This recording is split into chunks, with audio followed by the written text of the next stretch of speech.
क्या होगा अगर भारत इन देशों से नाराज हो जाए तो इन देशों में कैसे मुश्किलें आएंगी, मैं आपको बताता हूं और लाइन से बताता हूं। पहले कतर के बारे में सुनिए।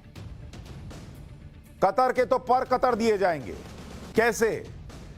कतर में करीब 6000 छोटी बड़ी भारतीय कंपनियां चलती हैं बॉस। उनकी अर्थव्यवस्था में हम कंट्रीब्यूट करते हैं। सिर्फ तेल से नहीं चलती दुनिया, बहुत कुछ और चलाना पड़ता है और वो चलाने के लिए हम भारतीयों पर निर्भर है। कतर भी जैसे दुनिया निर्भर है।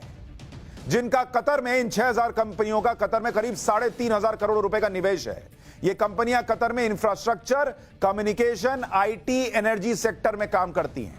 सिर्फ निवेश की बात नहीं है, इन सेक्टर्स में जो भारतीय कंपनियां काम करती हैं वो उन सेक्टर्स को चलाने में किरदार निभाती हैं। 29 लाख की आबादी वाले कतर में करीब 7 लाख तो भारतीय रहते हैं, जो वहां का सबसे बड़ा प्रवासी समुदाय है। और मेडिकल हो, इंजीनियरिंग हो, एजुकेशन हो, बैंकिंग हो, फाइनेंस हो, दूसरे सेक्टर, उसमें कतर की तरक्की में बड़ा योगदान कौन निभाता है?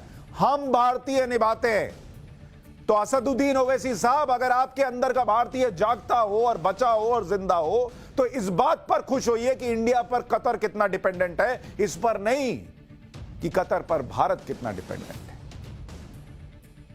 कतर में अभी फीफा वर्ल्ड कप 2022 जो होना है उसके लिए इंफ्रास्ट्रक्चर तैयार करने में भारतीय कंपनियां भूमिका निभा रही हैं। फीफा वर्ल्ड कप फुटबॉल के लिए कतर का अहमद बिन अली स्टेडियम भारत की कंपनी L&T बना रही है।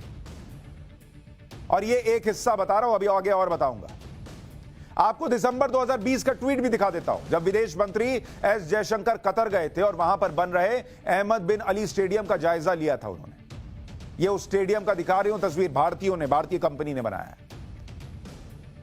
अब जरा कतर के बाद कुवैत के बारे में बताता हूं। 43 लाख की आबादी वाले कुवैत में 10 लाख तो भारतीय हैं, यानी 1/4, और वहां का सबसे बड़ा समुदाय है। करीब 5.5 लाख भारतीय ऐसे हैं जो वहां पर doctor, nurse, engineer, CA, technician, construction worker के तौर पर काम करते हैं। तो अगर भारतीय बैठ जाएं, हाथ खड़े कर दें कि कर लो काम, तो ना कंस्ट्रक्शन होगा और जिनको हार्ट अटैक आएगा ये सुनकर कि अब काम कैसे चलेगा, उनको देखने वाले नर्सेस भी नहीं होंगे, डॉक्टर भी नहीं होंगे। तो असदुद्दीन ओवैसी और वो जो पूरा फाउंटेन गैंग जिसको मैं कहता हूं, वो जो बड़ा खुश हो रहा है, वो जरा ये बताए आपको। करीब 28,000 भारतीय ऐसे हैं जो सीधे कुवैत सरकार की अलग अलग नौकरियों में लगे हैं, जैसे डॉक्टर, नर्स, इंजीनियर, साइंटिस्ट। करीब 3.5 लाख भारतीय ऐसे हैं जो कुवैत में घरेलू कामों में लगे हुए हैं, जैसे ड्राइवर हो गए, दूसरे कामों में। भर लीजिए पेट्रोल गाड़ी में, कुवैत में चलाएगा कौन? कुवैत में फाइनेंस, इंफ्रास्ट्रक्चर और आईटी जैसी सेक्टर्स में भारतीय कंपनियों का अच्छा खासा निवेश है। मेडिकल, सॉफ्टवेयर, स्पेस जैसे सेक्टर में भारत की मदद से कुवैत तरक्की करने में जुटा हुआ है। नोट छाप लेना आसान है बॉस, क्योंकि वहां तेल के कुएं निकल आए। ये भी तो चाहिए, ये तो हमारे पास है। हमारा लोगे तभी चल पाओगे, लेकिन ये ओवैसी आपको नहीं बताएंगे।